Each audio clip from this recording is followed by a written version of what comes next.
Pyrrha pressed her thin fingers against the cold metal of her console and watched the flames fall from above. Each streak of light was another bomb. Each explosion was another neighborhood gone forever. She was young, barely old enough to work in the communications center, and she had never seen war before today.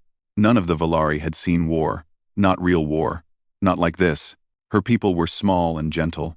They had soft gray skin and large dark eyes that could see in the dimmest light. They walked on thin legs and ate only plants. For thousands of years, they had lived in peace. They built beautiful cities. They created art and music. They healed the sick and studied the stars. They never learned how to fight. Now the Krath had come, and the Valari were dying. High Coordinator Telos stood behind Pyrrha, his hands shaking.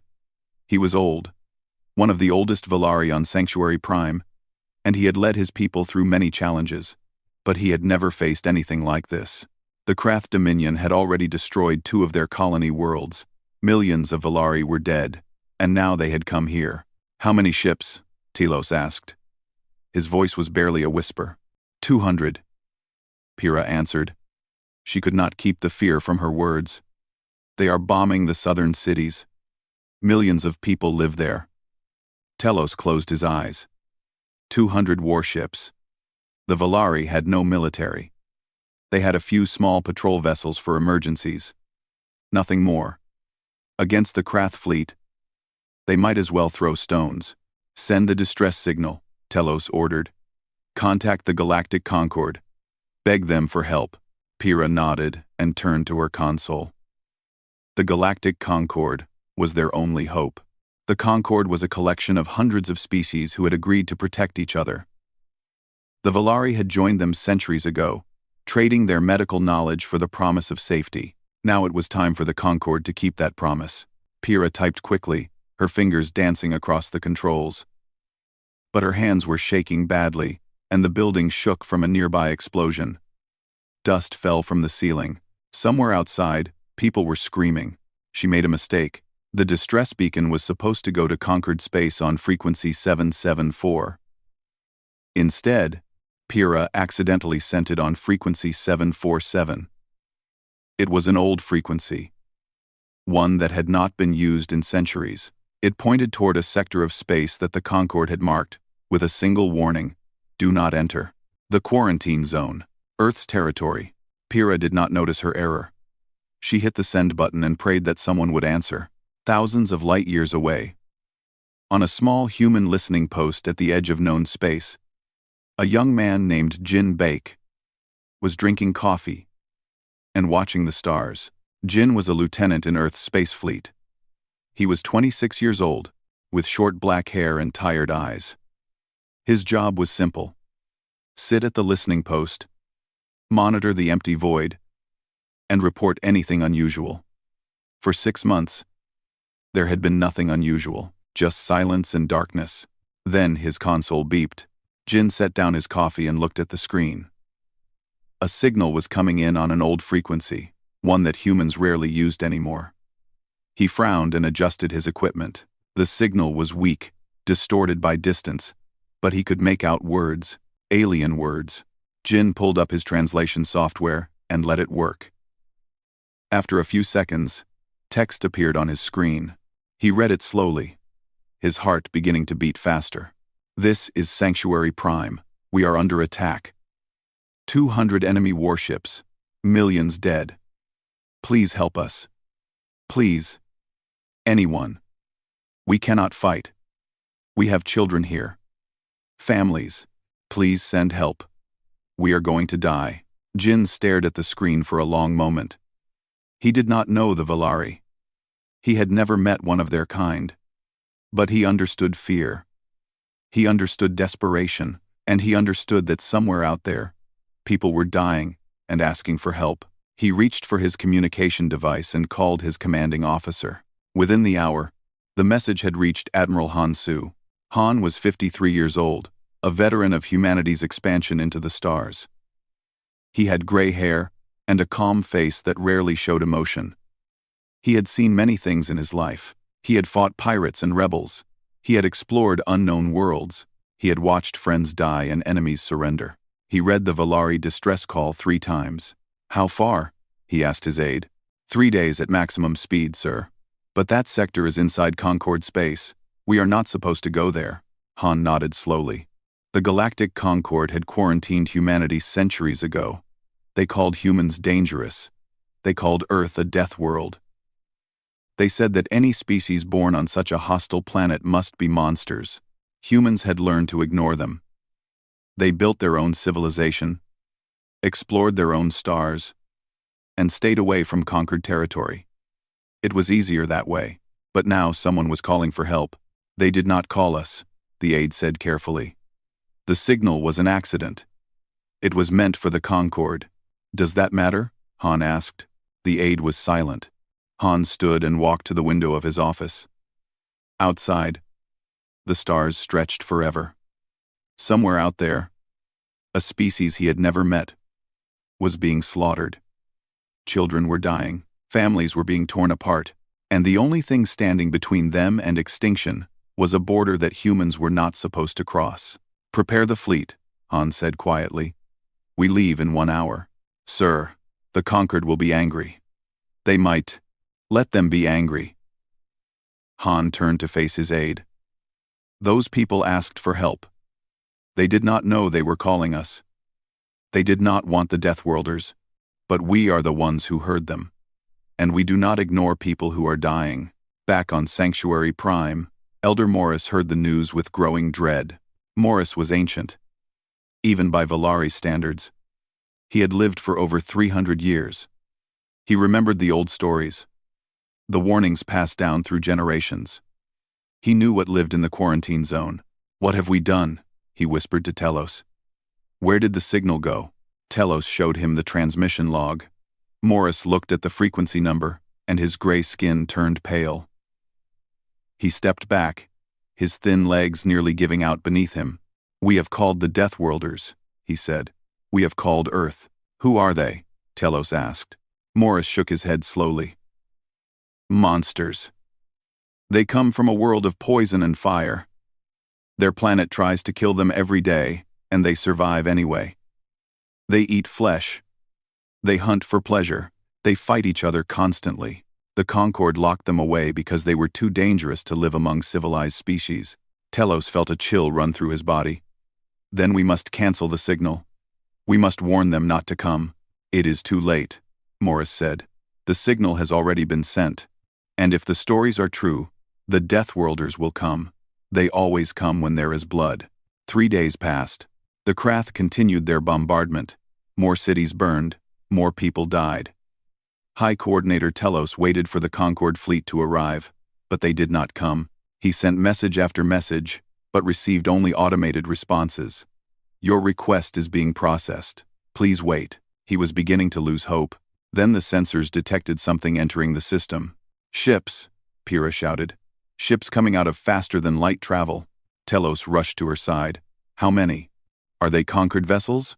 Pyrrha looked at the data, and her large eyes grew even larger. 42 ships. But they are not Concord design. They are. I do not recognize them. They are angular. Brutal. They are moving at speeds that should be impossible. Telos stared at the screen. The ships were ugly things, built for war and nothing else. They had no elegance, no beauty.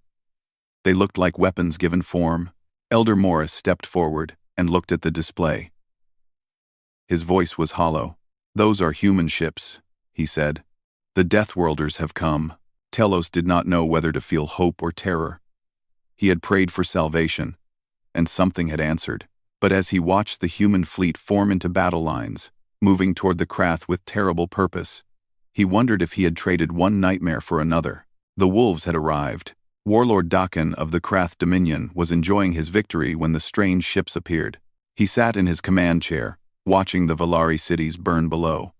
It was beautiful, in its way. The soft, weak creatures had no weapons, no defense. They simply died, like grass before a fire. Soon their world would belong to the Dominion, and Dakan would be a hero. Then his sensor officer made a sound of confusion. Warlord, the officer said carefully. Unknown vessels have entered the system. Dakan did not look concerned. How many? 42. Decan laughed. He had 200 warships. 42 was nothing. Identify them. I cannot, Warlord. The design is unknown.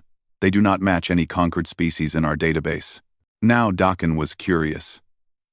He pulled up the sensor display and looked at the new arrivals. They were strange ships, built with hard angles and thick armor.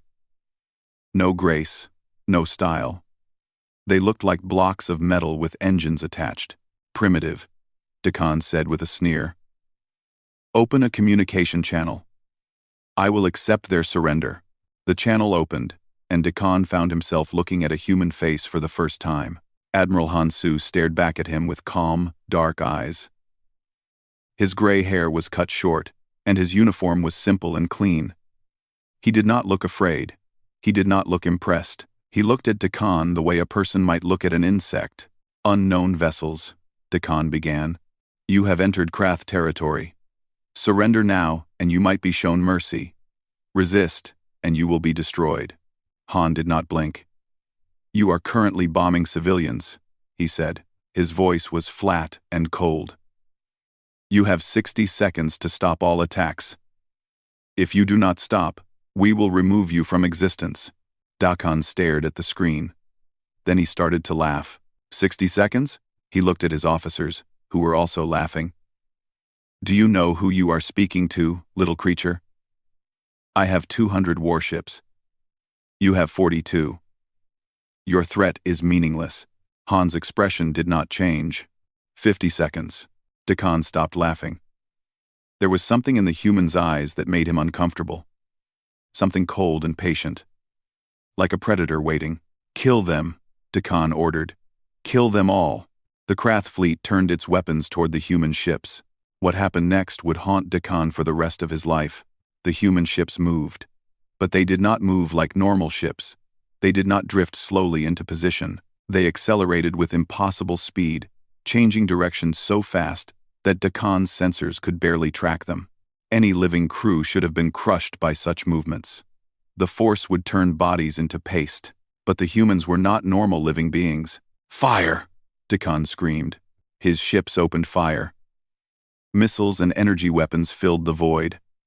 Many struck the human vessels. Dakan saw explosions blossom across their hulls. The human ships did not stop. They did not slow down. They kept coming, burning and bleeding, and they started firing back. Human weapons were not elegant. They were brutal. Heavy cannons that threw massive shells at terrible speeds. Missiles that split into dozens of smaller missiles.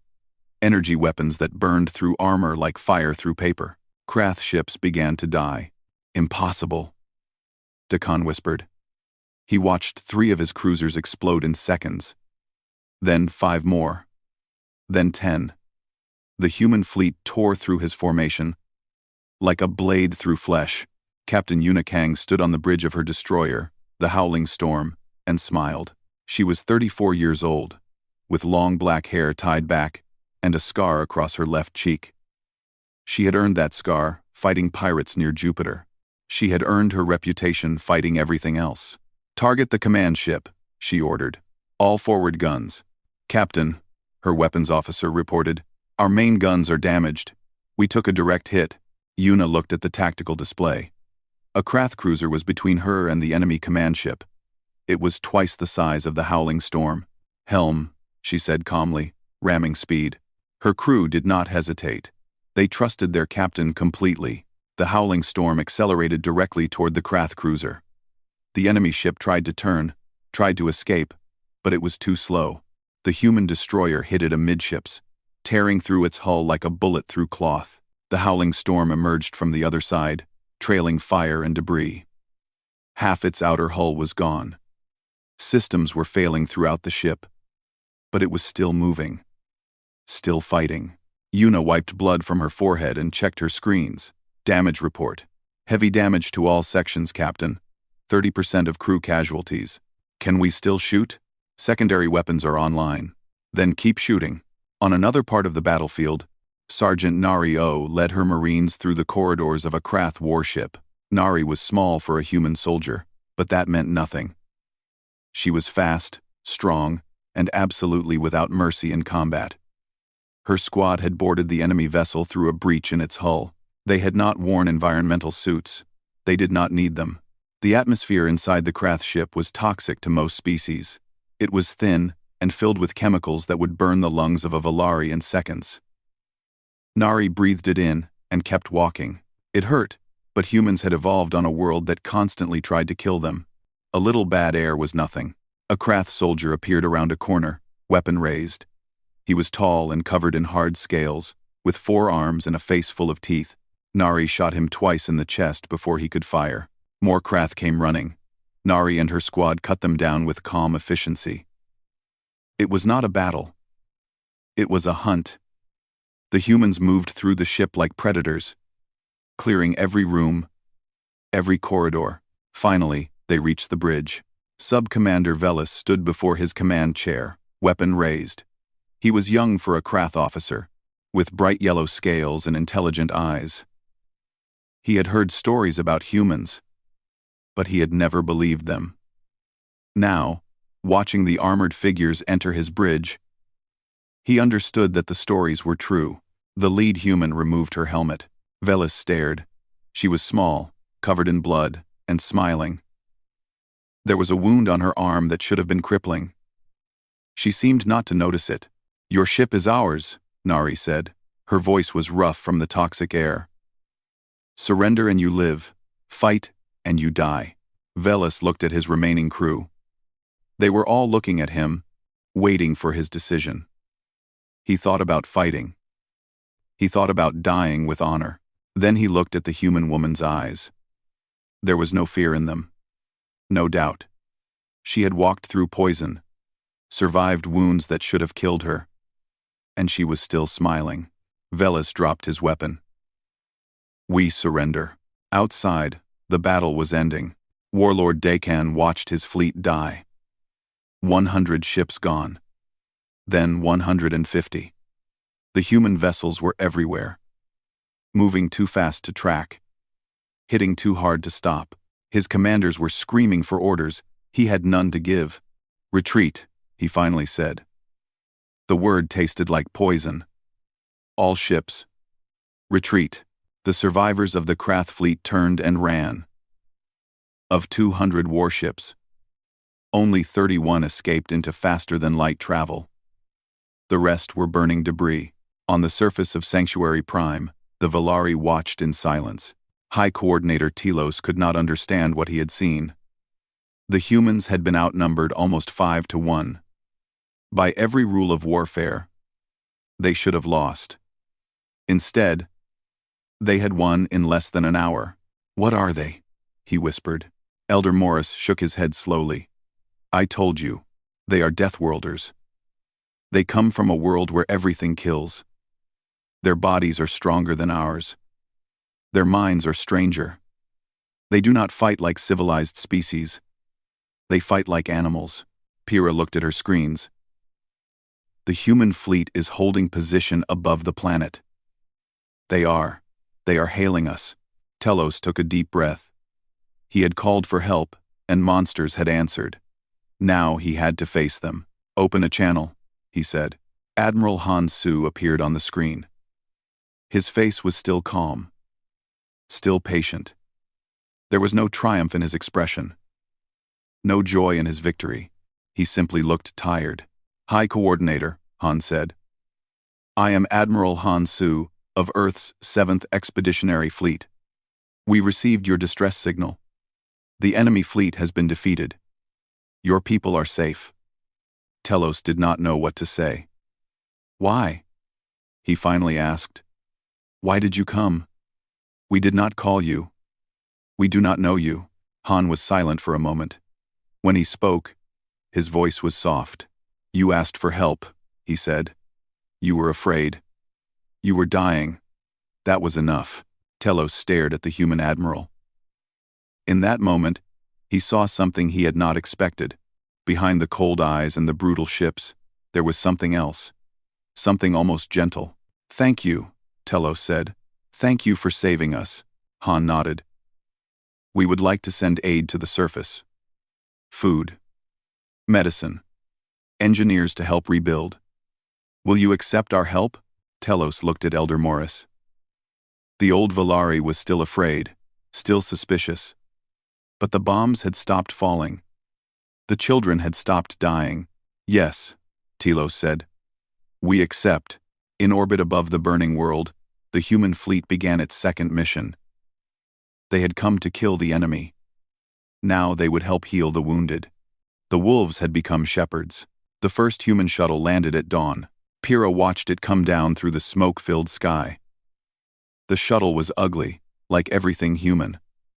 It was a box of metal with engines, designed for function and nothing else. But when its doors opened, what came out surprised her. Food, medicine, blankets, tools, and humans who moved slowly and spoke softly.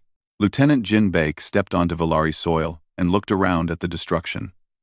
The city had been beautiful once.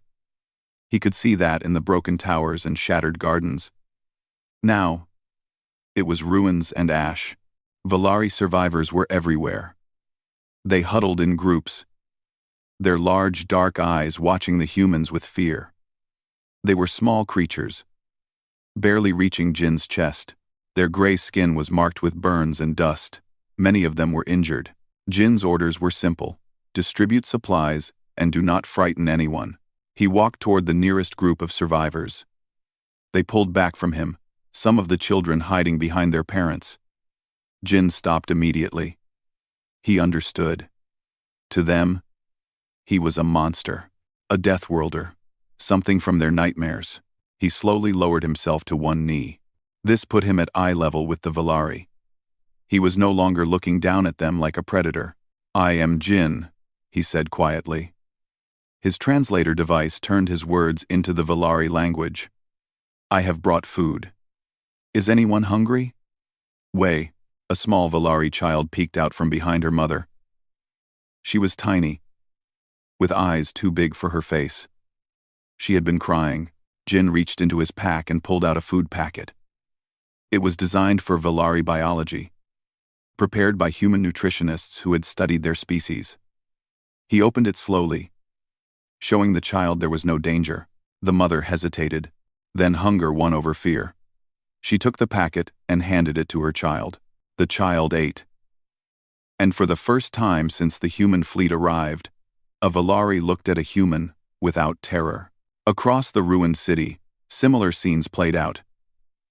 Human soldiers carried injured Valari to medical tents. Human engineers started clearing rubble. Human doctors worked alongside Valari healers, learning from each other. Captain Yuna Kang watched from the door of a damaged building.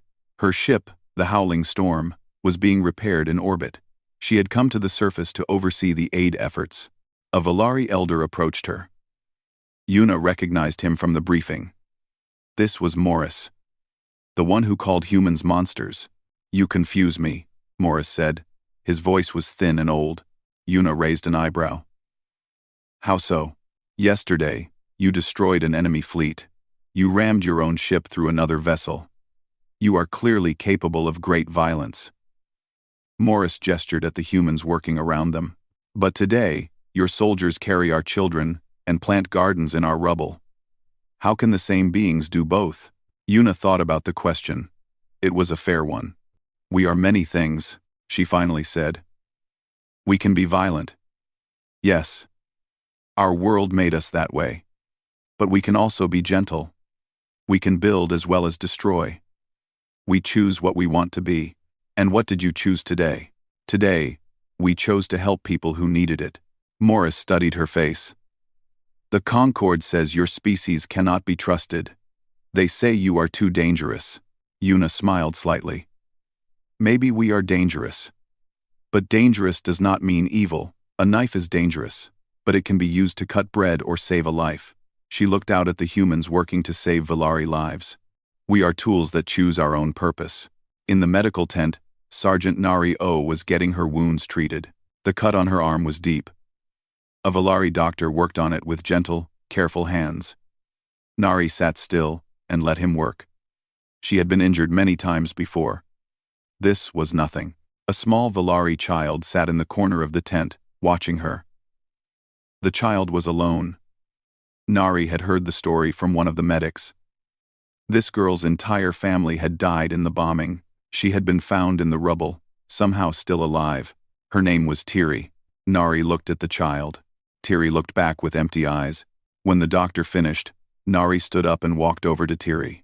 She sat down on the ground next to her. The child did not move. "I am Nari," the soldier said. Tiri said nothing. "You lost someone." It was not a question. Nari knew loss. She had lost her own parents when she was young, in a mining accident on a human colony. She remembered how it felt. The emptiness, the silence. "Want to see a game?" Nari asked. Tiri still did not respond, but she did not run away either. Nari held up her fist. "This is a game from my world. It is called rock, paper, scissors. Watch." She demonstrated the 3 symbols. Rock crushes scissors. Scissors cut paper. Paper covers rock. "Do you understand?" Tiri stared at her hands. "Let us try," Nari said. 1, 2, 3. She threw paper. Tiri, without thinking, threw rock. "I win," Nari said. "Want to try again?" They played again. And again. On the 5th round, Tiri finally won. A tiny smile appeared on her face. It vanished quickly, replaced by guilt. How could she smile when her family was dead? Nari understood. "It is okay to smile," she said softly. "The people you lost would want you to be happy. They would not want you to suffer forever." Tiri looked up at the human soldier. This creature from a death world. This monster from the quarantine zone. And for the first time, she saw something familiar. Pain, understanding, kindness. "Will you come back?" Tiri asked. Her voice was barely a whisper. "Yes," Nari promised. "I will come back." In orbit, Admiral Hansu received news that changed everything. "Sir," his communications officer reported, "we are detecting multiple ships entering the system. 400 vessels." Han looked at the sensor data. The ships were elegant and beautiful, covered in smooth curves and decorative lights. He recognized the design immediately. The Galactic Concorde had finally arrived. "They certainly took their time," Han said quietly. "Sir, they are hailing us." "Put them through." The face that appeared on screen belonged to Ambassador Lauren of the Galactic Concorde. Lauren was tall and thin, with pale blue skin and 4 eyes arranged in a diamond pattern. Everything about him spoke of superiority and contempt. "Human vessels," Lauren said. "You have violated the quarantine accords by entering Concorde space. You will withdraw immediately or face military action." Han remained calm. "Ambassador, we responded to a distress signal. The Valari were under attack. We saved them." "That is not your concern," Lauren snapped. "The Valari are Concorde members. Their protection is our responsibility." "Then where were you?" Han asked. "The Valari called for help days ago.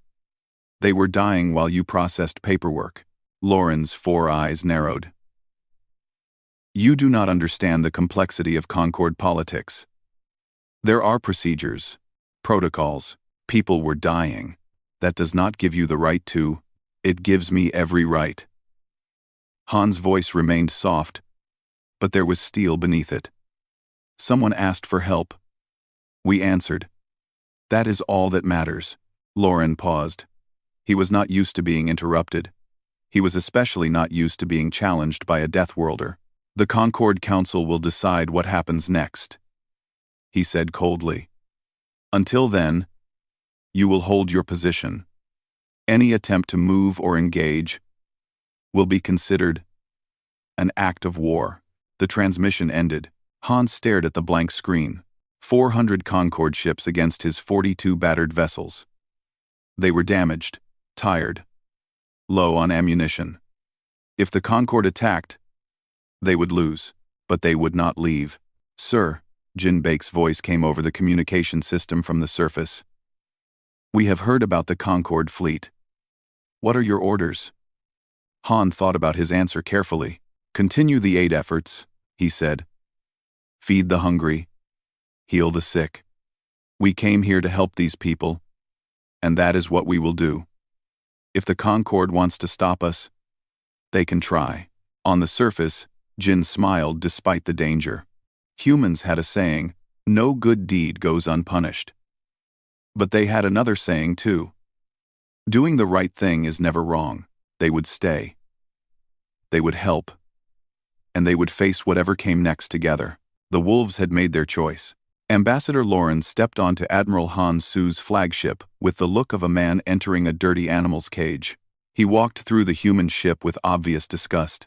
Everything was wrong to his eyes. The corridors were too narrow. The lights were too bright. The air was thick and warm. And everywhere he looked, there were humans. They watched him pass with curious eyes, their strange, fleshy faces impossible to read. Lauren had studied humans before coming here. He knew what they were. Deathworlders. Born on a planet of crushing gravity, poison air, and endless predators. They had evolved to fight, to kill, to survive at any cost. The Concord had quarantined them centuries ago because they were too dangerous to live among civilized species. Now they had broken that quarantine, and Lauren had to deal with the mess. Admiral Han waited in the conference room. He stood when Lauren entered, a gesture of respect that surprised the ambassador. Humans were supposed to be crude and violent. This calm, polite greeting was not what Lauren expected. Ambassador, Han said, thank you for coming. Lauren did not sit. He stood across the table from Han, his 4 eyes fixed on the human's face. Let me be clear, Lauren said. You have committed a serious violation of galactic law. The quarantine accords exist for good reason. Your species is unstable. Dangerous. You were never meant to leave your small corner of space. Han nodded slowly. And yet here we are. Yes, here you are. Contaminating Concord space with your presence. Lauren gestured toward the window, where the Concord fleet hung in the void. I have 400 ships out there. You have 42, and most of them are damaged. If I give the order, you will be destroyed.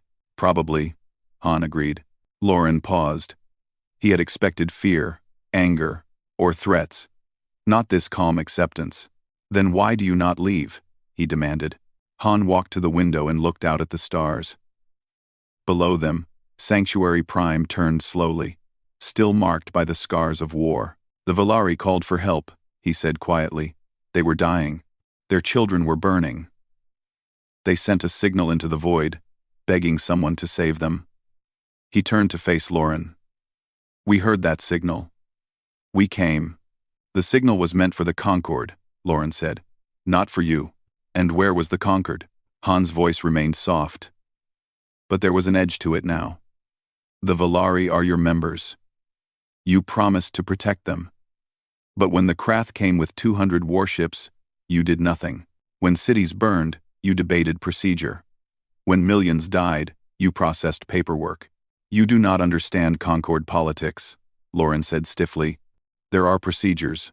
Tell me about your procedures. Han stepped closer to the ambassador. Tell me how many Valari died while you followed your procedures. Tell me how many children burned while you had meetings. Tell me how long they had to wait for help that never came. Lauren took a step back. There was something in the human's eyes that frightened him. Not anger. Something worse. Disappointment. We have 400 species in the Concord, Lauren said. We cannot respond to every crisis immediately. There must be order. Rules. Rules that let children die. You are twisting my words. I am speaking the truth. Han turned back to the window. The Valari did not want us. They called for you. They wanted the elegant ships and the civilized diplomats, and the proper procedures. Instead, they got Deathworlders. And that proves my point. Lauren seized on the word. You call yourselves Deathworlders. You admit what you are. Yes, Han said. We know what we are. We evolved on a hostile world. We are stronger than most species. More aggressive. More violent. We have killed billions of our own kind throughout our history. We are everything you fear. He turned to face Lauren directly. But we are also the ones who came. We are the ones who answered the call. We lost ships and soldiers to save people we had never met. And when the killing was done, we stayed to help rebuild. The door to the conference room opened. High Coordinator Telos entered, followed by Elder Morris. Lauren's eyes widened. High Coordinator, what are you doing here? You should remain on the surface where it is safe. Telos walked forward until he stood beside Admiral Han.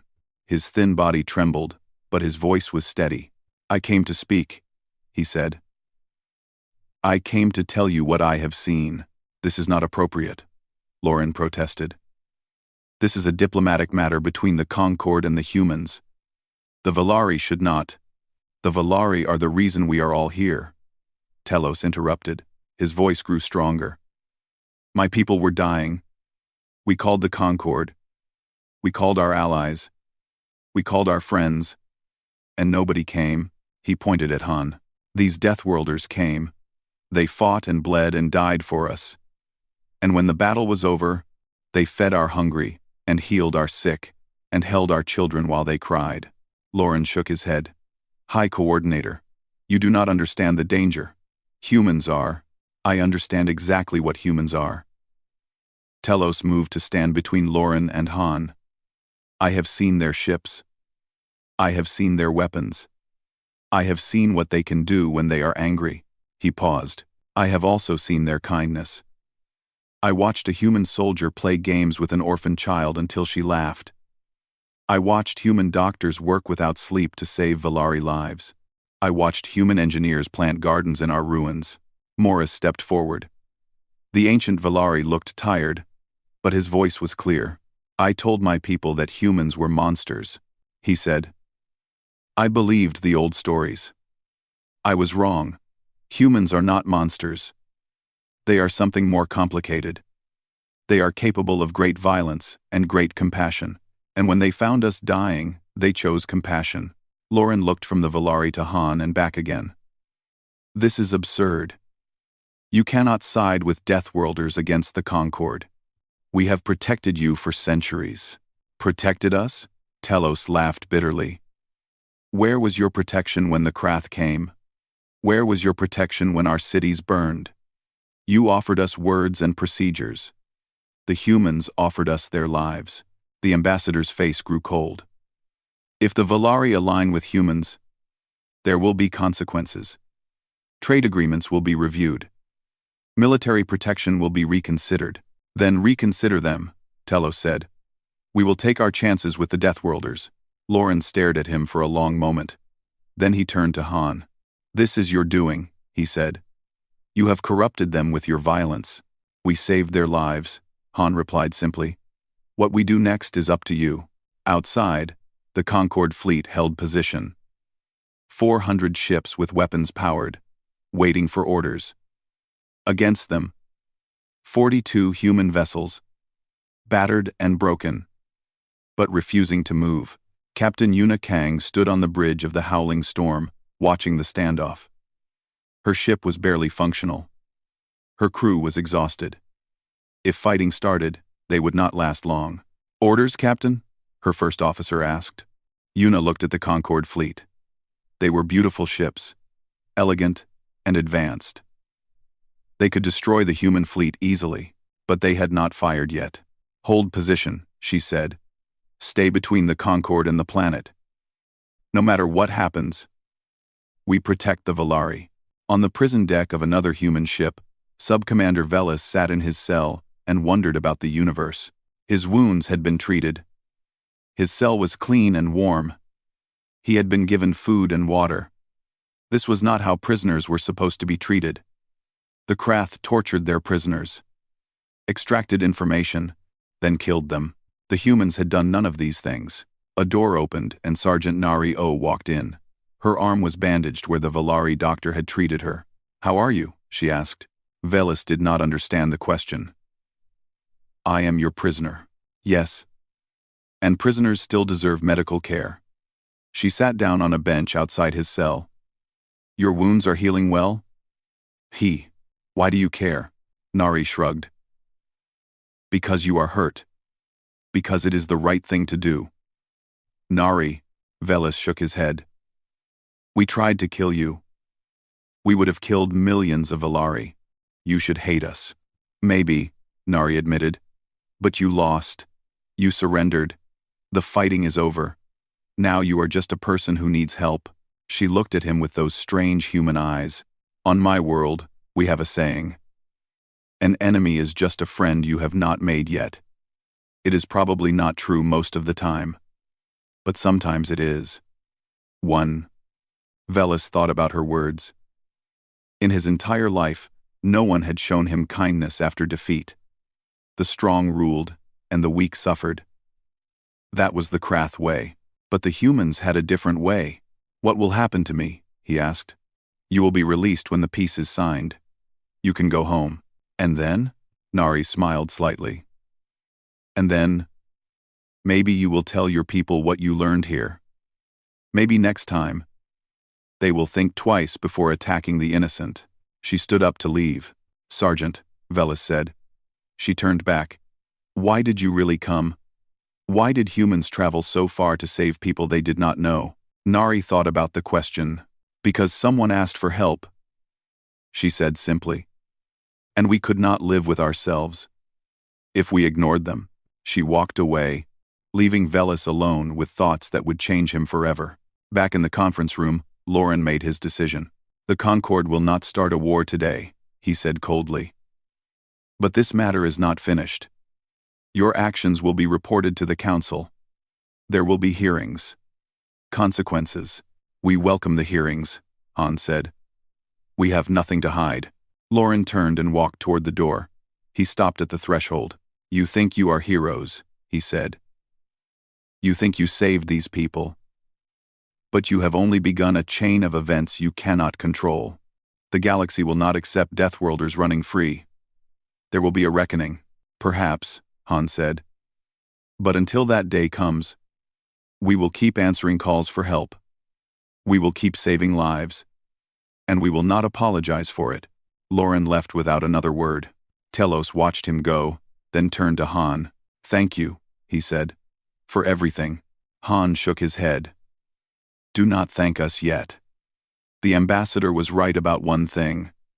This is just the beginning. The Concord will not forgive what happened here. There will be consequences. Telos straightened his thin shoulders. Then we will face them together, he said. Valari and human, side by side. Han looked at the small, fragile creature standing before him. A creature who should have feared him. Who should have hated him. Who had every reason to send him away. Instead, Telos offered friendship. Together, Han agreed. Outside, the Concord fleet began to withdraw.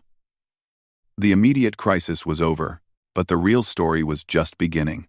6 months had passed since the Battle of Sanctuary Prime. The scars of war were still visible on the planet's surface.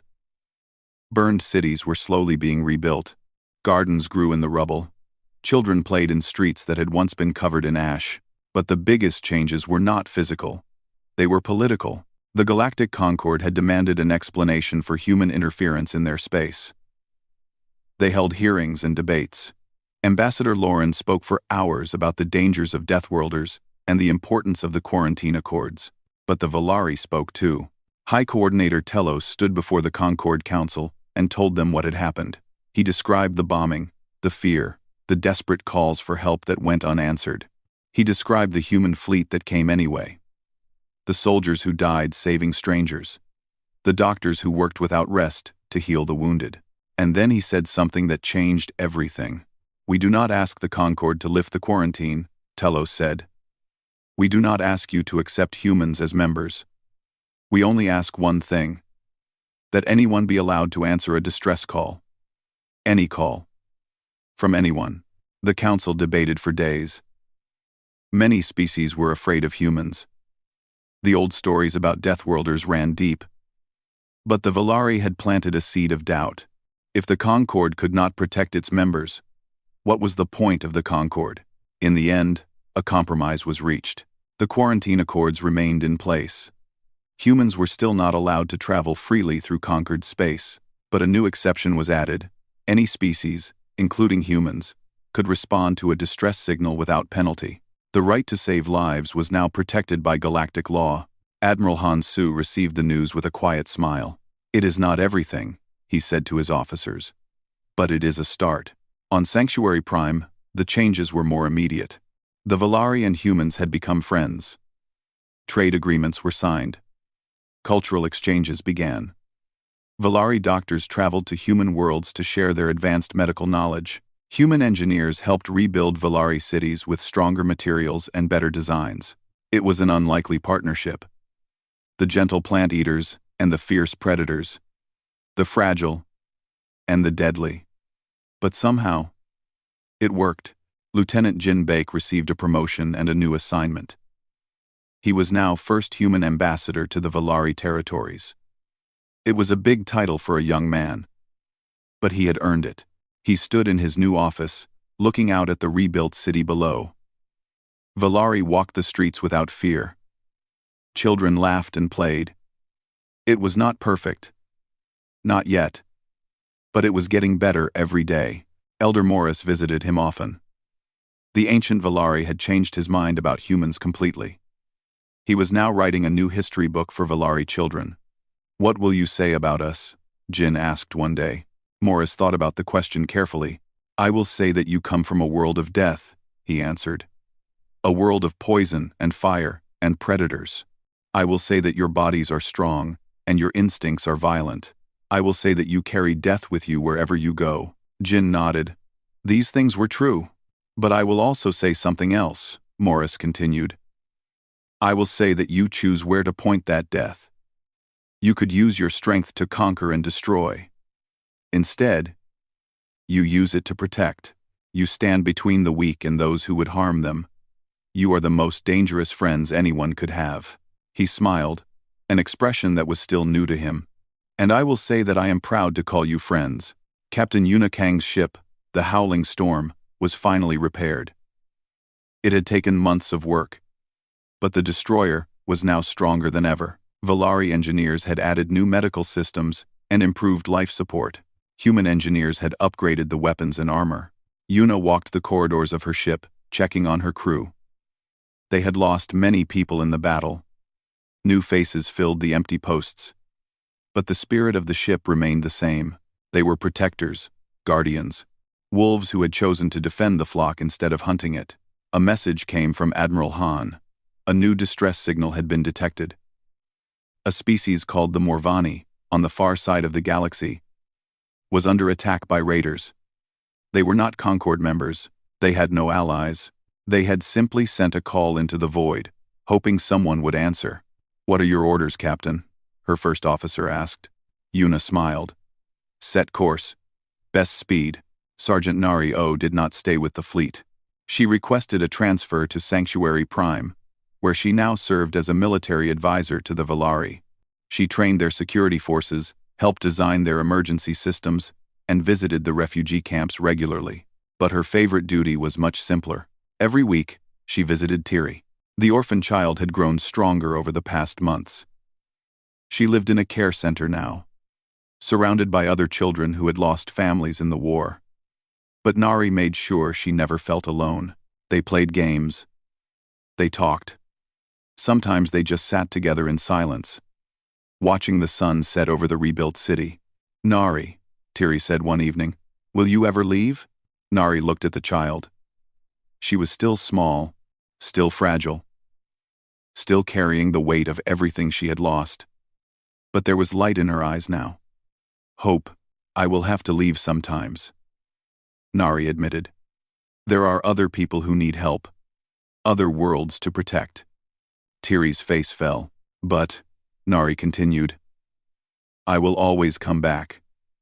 No matter where I go, no matter how far, I will always come back to you. I promise." Tiri smiled and leaned against the human soldier's arm. "I believe you," she said. Far away, Sub-Commander Valise returned to the Krath Dominion. He was not punished for his surrender. There were too few survivors to waste, but he was watched carefully by his superiors, who sensed that something had changed in him. They were right. Velis could not forget what he had seen on the human ship. The kindness, the mercy, the sergeant who treated a prisoner like a person instead of an enemy. It went against everything the Krath believed. He began to ask questions. Quiet questions, at first. Why did they attack the Valari? What had the Valari ever done to them? Was conquest really the only path to strength? Others began to listen.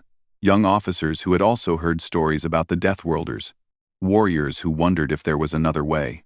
The Dominion was vast and powerful. It would not change quickly. But seeds of doubt had been planted. And seeds, given time, could grow into something larger. On the bridge of his flagship, Admiral Han Su looked out at the stars. 6 months ago, he had led 42 ships against 200. He had broken galactic law to save a species he had never met. He had risked everything because someone asked for help, and it had been worth it. The galaxy was changing. The old order was shifting. The Concord watched humans with new eyes. Not just fear, but something else. Curiosity, uncertainty, perhaps even respect. Other species had begun to reach out. Small communications, careful questions. Some wanted trade, some wanted knowledge, some simply wanted to know. Were the stories true? Were humans really as terrible and wonderful as everyone said? Han did not know what the future held. There would be more battles. More diplomacy. More challenges. The Concord might still try to contain humanity. The Krath might strike again. 1,000 threats waited in the darkness, but that was tomorrow's problem. Today, a distress signal blinked on his console. The Morvani. A species dying far away. No one to help them. No one except the humans who had heard their call. Han pressed the communication button. All ships, he said. This is Admiral Han. We have received a distress signal from the Morvani system. Unknown hostile forces. Civilian population at risk. We move out in 1 hour. He paused, looking at the stars. Someone asked for help. Let us go answer them. The fleet began to move. 42 ships, joined by new vessels that had arrived from Earth. Valari medical frigates flew alongside human destroyers. Engineers and soldiers and doctors, all heading toward danger, all heading toward people who needed them. On Sanctuary Prime, the sun rose over a world that had been saved. Children went to school. Families ate breakfast together. Valari and humans walked the same streets, worked in the same buildings, shared the same sky. Elder Morris finished writing his history book. The final passage read, "The Deathworlders came to us in our darkest hour. They did not come for profit, or power, or glory. They came because we were afraid and asked for help. They taught us that strength can be gentle, that violence can serve peace, and that the most dangerous beings in the universe can also be the most kind. They are out there now, somewhere among the stars, listening, waiting, ready to answer the next call. And to anyone who might threaten the innocent, I offer this warning. Be careful what you do in the darkness. Be careful who you hurt when you think no one is watching, because the Deathworlders are always listening, and they always answer." Across the galaxy, the word spread in whispers and warnings. Traders told stories in ports. Soldiers shared rumors in barracks. Governments updated their files with new information. Humanity was no longer a quarantined mystery. They were a known force. A dangerous force. A force that would cross any distance, break any law, face any enemy. For one simple reason, someone had asked for help, and the Deathworlders would always answer. The new dawn had begun.